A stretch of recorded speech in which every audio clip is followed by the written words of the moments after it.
سلام، روزتون بخیر. یه سایتی رو امروز میخوام خدمتتون معرفی بکنم که در خصوص تحصیل به صورت مجازی و در اصل به صورت از طریق آنلاین هستش.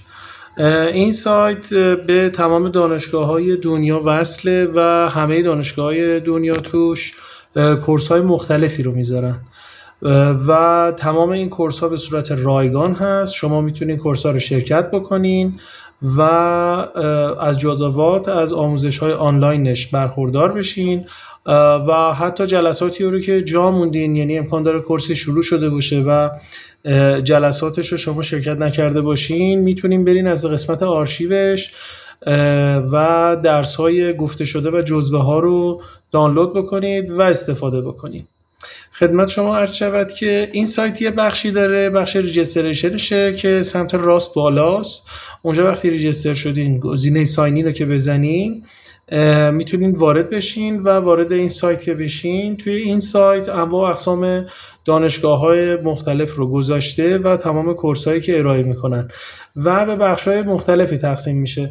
اکثرا هم کورس‌هایی که میذاره با توجه به اون چیزیه که شما انتخاب میکنین، یعنی سرچی رو که انتخاب میکنین میتونین انواع و اقسام گزینه‌های مختلف مربوط به تحصیلش رو انتخاب بکنین.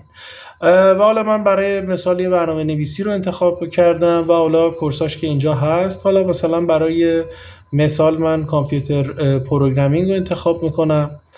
توی صفحه که باز میشه یک توضیح خیلی کلی راجع به این پروگرامینگ میده و شما اینجا میتونین ببینین که کلن درسایی که هست، چیزایی که هست چه شکلیه.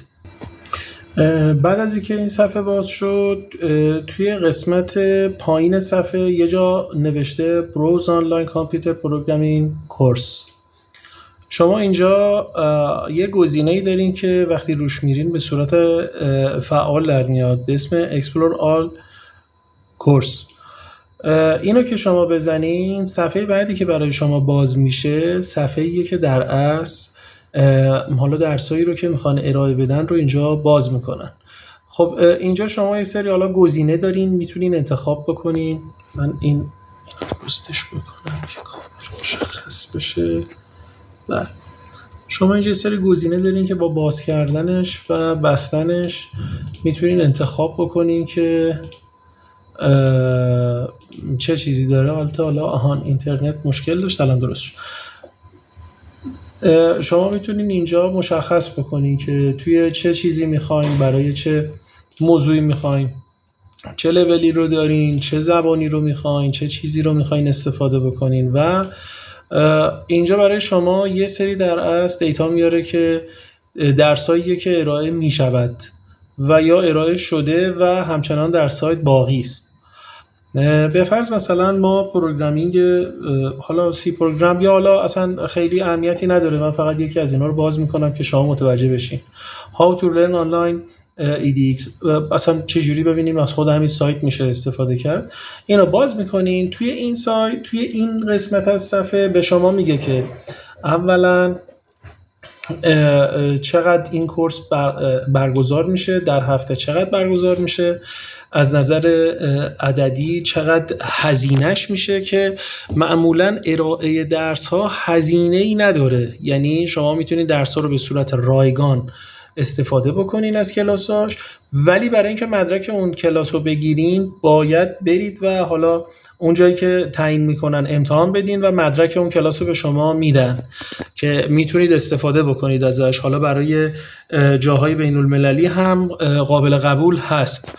اینو حالا توی اون بخش اباوت خود سایت میتونین بخونین و کاملا برای شما مشخص میشه که از همون دانشگاه به شما میدن. وقتی انرول رو شما بزنین وارد کورس ها میشین و خدمتتون گفتم بدون هیچ هزینه‌ای میتونین کلاس ها رو شرکت بکنین تو اون تایمی که هست برگزار میشه، یا میتونید از جزواتش استفاده بکنین. جزوه قابلیت دانلود داره، میتونید دانلود بکنین و بعداً استفاده بکنین. کلاس های خیلی خوبی داره، از آموزش های مختلف گرفته برای تمام برنامه نویسی ها، زبان ها، حتی خوندن زبان های مختلف، بخش های مدیریتی بخشای طراحی، بخشای تفکر طراحی حتی و کارهای اقتصادی، کارهای MBA مدیریتی و حالا مدیریت زمان داره، پروژکت ها رو بهتون یاد میده، حتی بیزینس داره و خیلی چیزهای دیگه. یعنی شما خیلی راحت میتونید توی این